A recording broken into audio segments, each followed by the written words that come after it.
Hello and welcome to Eye on Africa here on France 24.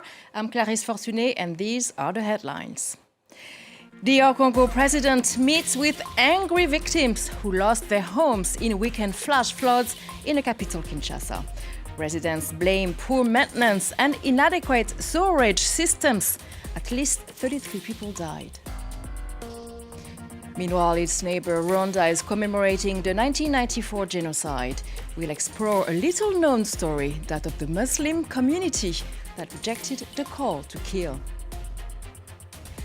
And tributes continue to pour in as the family and friends gathered to bid farewell to legendary musician Amadou Bagayoko. Half of Malian duo and wife Mariam gave an emotional speech at the funeral. But we start in DR Congo, where President Felix Tshisekedi visited those who lost their homes in flash weekend floods in the capital. Heavy downpours killed more than 30 people while wreaking havoc. Kinshasa faces frequent and deadly flooding during the rainy season, especially dangerous to lowly neighbourhoods. Matthew Marie-Caruchet has more. On Sunday, many residents of Kinshasa found their neighbourhoods unrecognizable, transformed by the first major deluge of the year. Rapidly rising and raging waters carried away cars and inundated houses, forcing residents to navigate the streets by boat. We need to find canoes to save people. The walls collapsed over there, so we need to evacuate those who are still alive before it's too late. I'm in tears because I've never seen such a catastrophe. God help us, because even if the government comes here now, it won't do anything because so many people are dying over there. The government estimates that dozens have drowned or been crushed by collapsing buildings. We can't make an exact assessment right now because it's likely that when the water level goes down, we'll also find dead bodies inside. All the injured who were lucky enough to survive are being well looked after, so the number of deaths won't increase any further. Several neighborhoods were left without power or water. The flooding highlights ongoing urban management challenges in the Democratic Republic of the Congo's largest city, where similar incidents in recent years have prompted calls for improved infrastructure. Kinshasa faces frequent flooding during the rainy season, with problems exacerbated by a lack of sewage system maintenance. In poor, densely populated neighborhoods, drainage pipes are often blocked by trash. Those living in makeshift shacks and quarters with unpaved streets are especially at risk. And Felix Tshisekedi, along with his wife, visited some 600 people sheltering in a stadium transformed into an emergency shelter. He was met with angry residents who blame authorities for the poor maintenance and inadequate sewerage systems. Tshisekedi promised to keep the Congolese people safe. Let's listen. Now find out how you can take action to clean up the city of Kinshasa.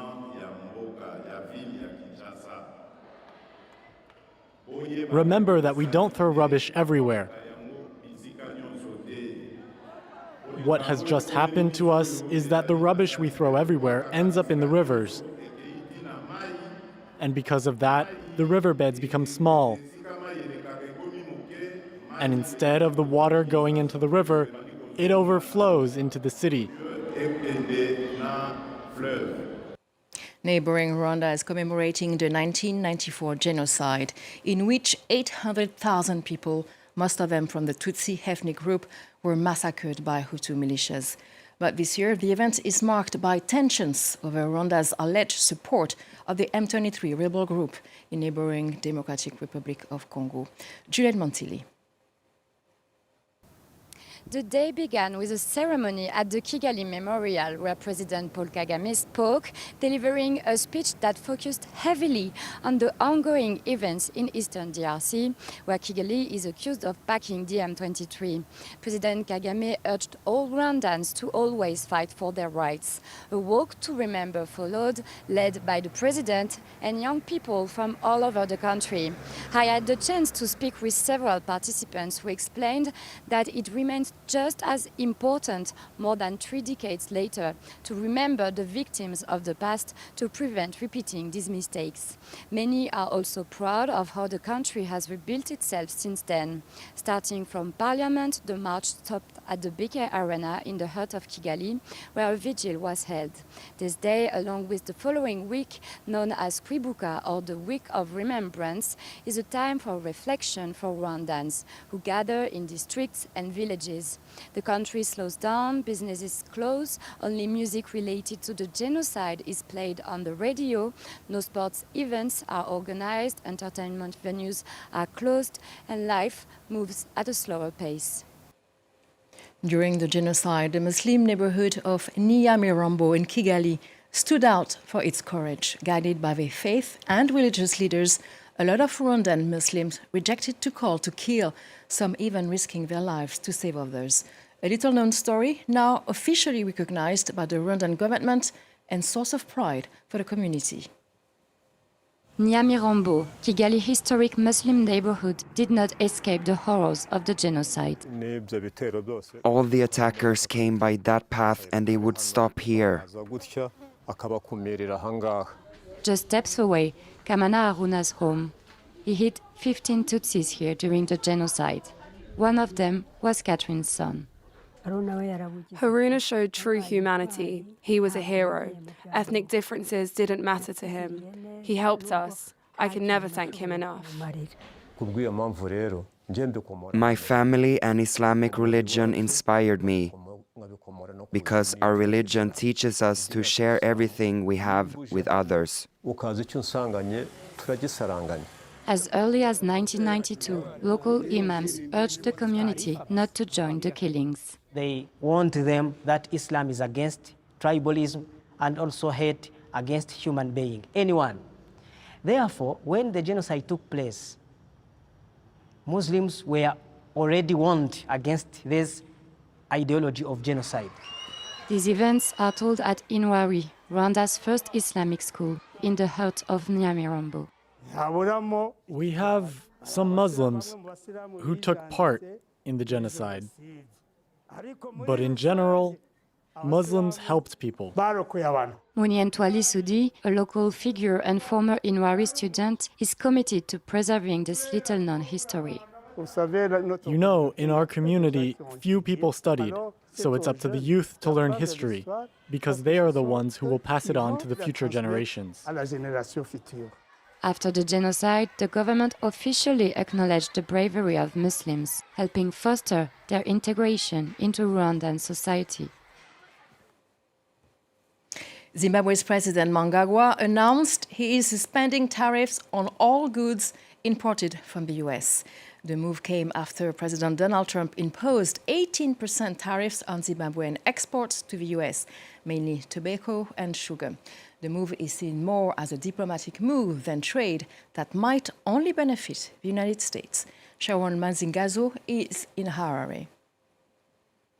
President Mnangagwa's announcement that he wanted to suspend tariffs on all goods imported from the United States is seen as a way to build diplomatic and trade relations with the US. Zimbabwe has strained diplomatic relations with the US, and President Mnangagwa is under US sanctions for human rights abuses and government corruption.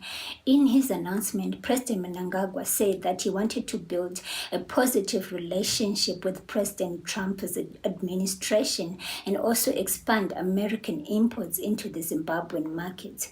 Zimbabwean imports from the United States include machinery, computers, pharmaceuticals, and vehicles. But the US is a minor trade partner to Zimbabwe.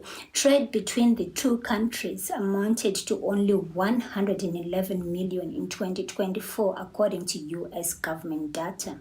Zimbabwe's top trading partners include China, South Africa, UAE, and India.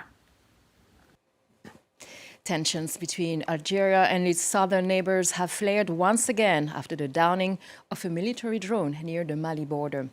Algeria closed its airspace and recalled its ambassador to Mali. Mali, Burkina Faso and Niger, part of the alliance of Sahel states, also withdrew their respective ambassadors from Algeria, denouncing the drones downing as an irresponsible act that violated international law. Also in Mali, thousands of people gathered in Bamako on Sunday to bid farewell to the legendary singer and musician Amadou Bagayoko. After the death of her husband and musical partner, Mariam described his final moments as he passed away. Florent Rodeau and Florent Marchais tell the story. This Sunday in Bamako, an icon of Malian culture was laid to rest. Amadou Bagayoko died on Friday at the age of 70. He and his wife Mariam were the most famous couple of Malian musicians in the world.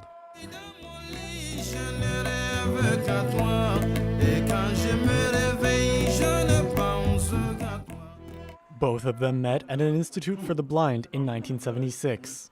Full of emotion, she described his last moments before his passing. I took his hand and said, "You've got to talk to me, Amadou. You're not talking to me, my darling. It's no good." He said, "Mariam, I can hear everything you're saying." I said, "Talk to me," but he winced and started snoring. It wasn't going well. I called the doctor and he came. The final farewell was attended by thousands. Relatives, fans, and Malian political leaders came to pay their respects. Amadou and Mariam have contributed a lot to the culture of Mali and Africa. I would like to take this opportunity to salute them and pass on the greetings of Mali's highest authorities. Seated in the front row at the funeral ceremony, Salif Keita, a legend of African music, eulogized Amadou with glowing praise. We've lost a colleague, we've lost a friend, we've lost a relative, and it's above all Africa that has lost. But his records remain, and his lyrics remain. He will never die. Amadou was buried in the garden of his home here in Bamako. Although deeply missed by his wife and 3 children, his musical heritage will live on.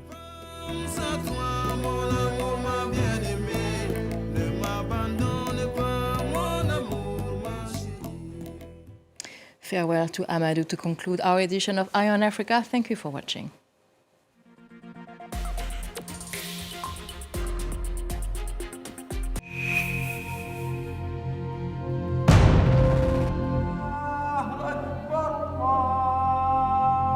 The militia is breaking down. The enemy will be defeated. Many have left. Those who stayed did so at the risk of their lives. Staying at the hospital for 1, 2, 3 days, that's normal. Once I stayed for 12 days straight. I don't know if I'll survive. May God seek justice. Those who return do so either out of necessity. I want to be a doctor. That's why, despite the war, despite the fighting, I came back to school. Or as an act of faith. We have a saying, as long as our souls are here, we can rebuild. Watch Reporters Plus on France 24 and France24.com.